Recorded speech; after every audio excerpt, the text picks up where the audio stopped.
I think making the decision to invest in yourself with a mentor is a really personal one. For me, my story comes down, and I'm going to cry. My story comes down to my father. So, my dad was an amazing entrepreneur, and he is one of the most capable human beings on the planet. And what my dad knew is that he could do it himself. And he did. He used to say that all the time. He did everything himself. And he did a great job. He built an amazing business. And in the final analysis, what my dad was missing was the ability to see beyond his vision. And like his vision was awesome, and my vision was awesome.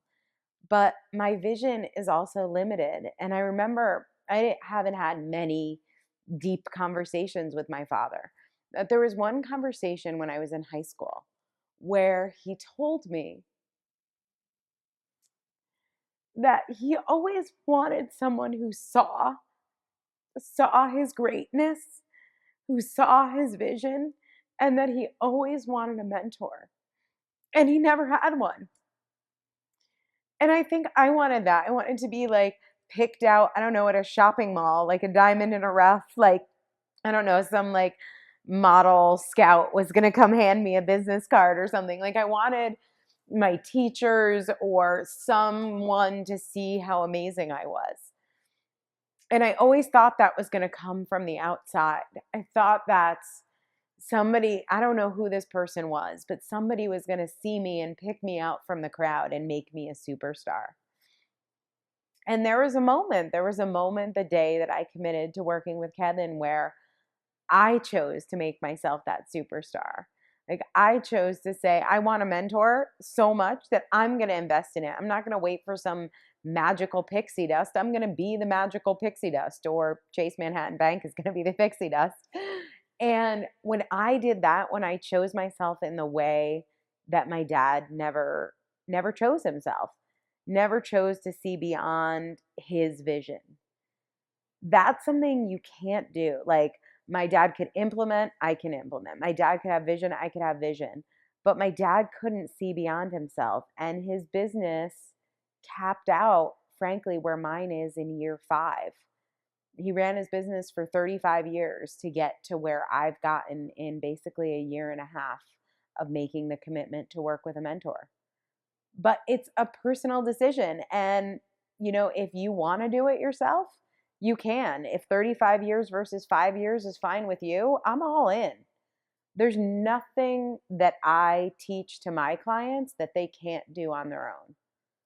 But if they want to see beyond their own vision, if they want to see past like the 30 feet of that your headlights provide you at night, I don't know how to do that more powerfully than by finding the right mentor for you and to making the financial investment in yourself to have their commitment. I think my fantasy of being like picked out of the crowd is so interesting now, because had that happened, would I have listened to that person? So some guy at the mall comes up to me and says, "Wow, you look brilliant. Let me help you with your business." Would I have done what that person suggested? Like that wasn't such a great fantasy. And the reality of saying like I can be my own white knight, like I can find the mentor and I can compensate that mentor fairly and appropriately for, I don't know, what have we done to octupled my business? I'm having trouble keeping up. Like my business is growing so quickly, and it's because I went all in on myself. There wasn't someone from outside who was coming to save me. And part of going all in for me means investing in people who can see even further than I can see. People have been there before, people who have tried things in ways I haven't, and people who, yes, believe in me. I wouldn't get a mentor who, didn't believe in me the way Kevin does. Before I started working with Kevin, I had a great business that I was really proud of. I had been working with coaches and entrepreneurs, helping them get their books written, published, and promoted. We had generally somewhere between 5 and 10 new authors a month. It was me and my assistant, so there were two of us, and I was generating somewhere around $20,000 a month and working somewhere between 80 and 100 hours a week. But here's the thing, I loved working 80 to 100 hours a week because I loved what I did and I loved my clients.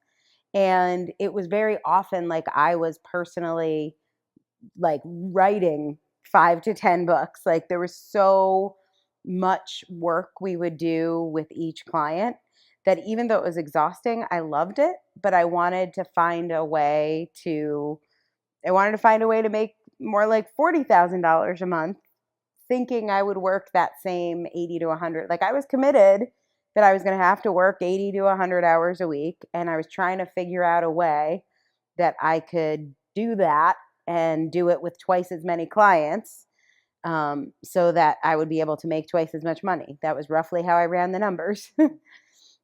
So I knew I needed to do less per client and I needed to double the number of clients. I started to ask around to other entrepreneurs. This was my exact question that I asked in my search for a mentor. So what I said was, I know a lot of mentors who are amazing at taking people from, let's say, zero to $100,000. It seemed like everywhere I looked, there was another like have a six-figure business program. But really, I was doing around between 200 and 250,000 a year. And those newbie entry level programs, wow, I'm sure there's plenty I could have gotten out of those programs. Like I'd been there, I'd done that. I kind of knew those basics. And so I was like, who takes people from 200,000 to 400,000? And I got about a half a dozen recommendations. I reached out to those people, sometimes through their websites or through Facebook. So somebody had said to me, this guy, Kevin Nation. So I went to his website and that was broken. And I was like, I don't know how you get in touch with this guy. So I asked, and she's like, well, it's referral only. I don't think you can get in. So then I like looked around and tried to figure out if I knew anyone who knew him. And years before, there was somebody I had met who was a member of the family, which sounded like some weird mafia thing or cult alternatively. And so I was like, oh, I don't know. This thing sounds crazy. But I reached out to a friend and I was like, what's the deal with this guy? Because a couple people have referred him to me, but like I don't get it. And they're like, let me make an introduction. And so I knew two people in the family, and one of them made an introduction. And there was a whole thing I was expecting to happen. I was expecting like a website, like maybe I had the wrong web address. I was expecting to be on a newsletter list. I thought I might like follow him for a while and, sign up for one of his $97 courses. And it didn't exactly go that way. So I got a Facebook invitation, or a Facebook introduction. And about 15 minutes later, I was on one of the most powerful phone conversations of my life. It was, I think, a 2 or 3 hour conversation. And if I did nothing else, if I hung up that phone and never like took any other action, the value I got out of that call would have doubled my business right there. A couple days after that first conversation with Kevin, I took all of the money I had made in the previous year and invested that in working with Kevin. And the reason why I did that was because the vision that Kevin helped me see for my business was so different than what I had in my head. I didn't feel like I was playing small. $400,000 a year sounded like a lot to me.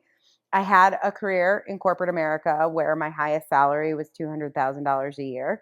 And so the idea of making twice that, like I felt like I was a huge dreamer. And on this call that I had with Kevin, he was drawing this map to $100,000 a month, which sounded like preposterous to me. But the way that he painted the vision, not only could I see the path to $100,000 a month, but I could see that path that was actually less than the 80 to 100 hours a week that I was working. And most importantly to me, because I've never had trouble working hard, but that was actually serving my clients more. And so I mentioned that when we first talked, there was one idea in particular that I knew if I implemented that idea, I would double my business. And it would have. But there was something else that Kevin shared with me on that call. And it was really hard for me to hear. It's probably why it took me a couple days to make the decision to commit all that money. But what Kevin suggested to me was that I wasn't actually serving those people at the level I thought I was. So I had this story that I was so amazing that I could write 10 books in a month and that I could drag my clients along kicking and screaming. Like I was so proud of myself that when other coaches, book coaches, publishers might spend like an hour a month on a client, like I would spend 20 or 30 or 40. And I really thought of that as evidence that I was like showing up in a bigger way for my clients. But what Kevin confronted me with on that call was the fact that I wanted their results more than they did, and that while that might help them with the short-term goal of getting their book out, that they might not own their message and own their movement in the same way that I was owning it, because basically I was writing their books. And the thing is, I knew he was right, and I knew I didn't know how to solve that one. Just implementing the one idea he gave me that would have doubled my business would have meant that I was taking people, more people to the next level and then just like dropping them off a cliff. And what I really wanted from Kevin, and there's nothing he ever said to me that this was what he sold, but what I really wanted was to learn how to lead in a more powerful way. So when I joined up, I had a launch right away, and that went well, and I did normal. It was like I think it was a $57,000 launch, and then I wasn't planning on making any other money for 3 months. But the next month, I did another launch. I offered my program again in a slightly different way, and so immediately I had tripled my revenue. Like right there, just by offering my program instead of once every 3 months, offering it once a month. Um, and that was the first thing that happened. And so let's see, if I did 20,000 in August, which was the month I joined, I did 47,000 in September. And then in October, I did 63,000, which was awesome. And then my favorite story is in October. So the next thing Kevin told me to do was he said, when the book is done, what do people need from you? What problem does having a book create? And how could you support them beyond the book? And for some reason, when he would ask this question, it would sound like he was suddenly speaking Aramaic because I could not understand the simple question he was asking me. And I spent the month of October looking for any possible way that he could be wrong. Essentially, I was basically paying him to tell him he was wrong. That was my plan for October. And we had this one really transformational call in October where Kevin really explained to me about the choice I was making by deciding to be confused about this. And he gave me full permission to not make any money and to be as confused as I wanted to be. But he also made it really simple in a story that he told me. That just made it evident to me that I was being an emotional child and that there were people who needed me to lead. And I was so interested in kicking my feet and screaming and crying that I was willing to let them like die by the roadside. And so I fixed that in November, and I had an $80,000 month in November. And then in December, I had my first $100,000 month, which was amazing. And launched, I did a book launch, and it was a $100,000 book launch. I actually made $106,000 with my book launch. And it was so amazing to see how coming into integrity and doing the things for myself and my business that I had been teaching other people to do with their books, how that changed the way I showed up and how that changed the way people showed up to work with me. And so there hasn't been, it's been almost a year since that first $100,000 launch. And there hasn't been a month under 100,000. In fact, in October, so about 14 months after joining the family, I had my first $300,000 month. Um, and and really, what it came down to wasn't the tactics. It wasn't the sales copy or the way I worded a Facebook post. It wasn't the offers. It wasn't my business. It wasn't even selling people results instead of benefits or features. It wasn't selling the features instead of the benefits. I was already kind of doing that. It was really about me stepping into a role of leadership and service and real commitment, not the bullshit commitment I had to their success before. Before, I was really committed to my success. Like, I wanted to write the books, I wanted to say I did it. Like, I felt good in a way by making my clients like smaller and less powerful, which is like horrible to admit because I was doing my best. Like, I thought I was doing the right thing. But now I see the results my clients get now are ridiculous. And it's because I let them write their books and I let them figure out their message. And it's a lot less than 80 to 100 hours a week. Like, my workload has dramatically reduced as my income has gone up, which I wouldn't have guessed that.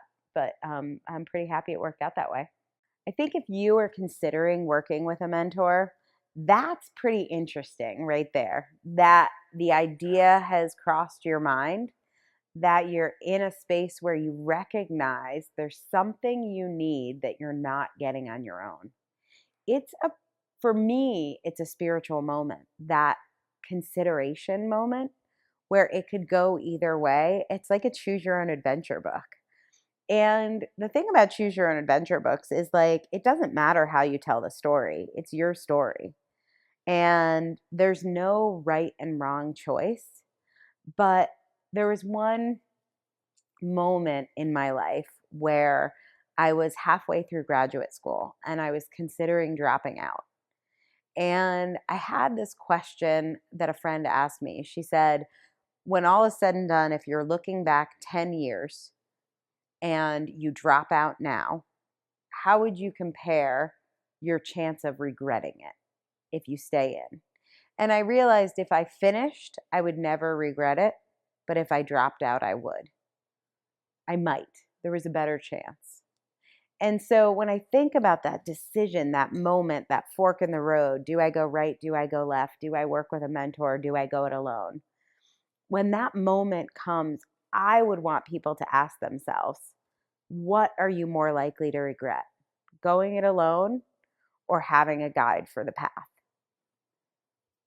When you look back in 10 years, whatever this investment is that might seem like so much money right now, 10 years from now, the money isn't going to be what you're thinking about. I think for me, if I were looking back and I said, I had that moment, I had those 3 days between my conversation with Kevin and the moment I made the commitment. If I had gone it alone, I would never know what I would have accomplished with him. And even if I made this investment and I spent a year and it didn't work out, at least I would have known that I gave that like 100%. I gave that 100% shot. And I think so often we cut ourselves off from our own success because we're scared of it. And so we make a decision to like play it small, play it safe, be worried about, the not having the money right now instead of the possibility of what the money is. The trade I make with my clients is, 20 or $30,000 now for 20 or $30,000 a month going forward. I mean, I talk a lot about the stock market. Like, what's the stock that you can invest $20,000 in that's going to pay off $200,000? Like, sign me up for that stock Because the best stock I know in this stock market is the stock of me. Like, I know if I make the $20,000 investment, the chance of me getting a 200 or 2,000% return is a lot better than any stock out there. So when you're at that fork in the road and you don't know what to do, ask your future self. Ask yourself in 10 years, what's the thing you will have wished you did?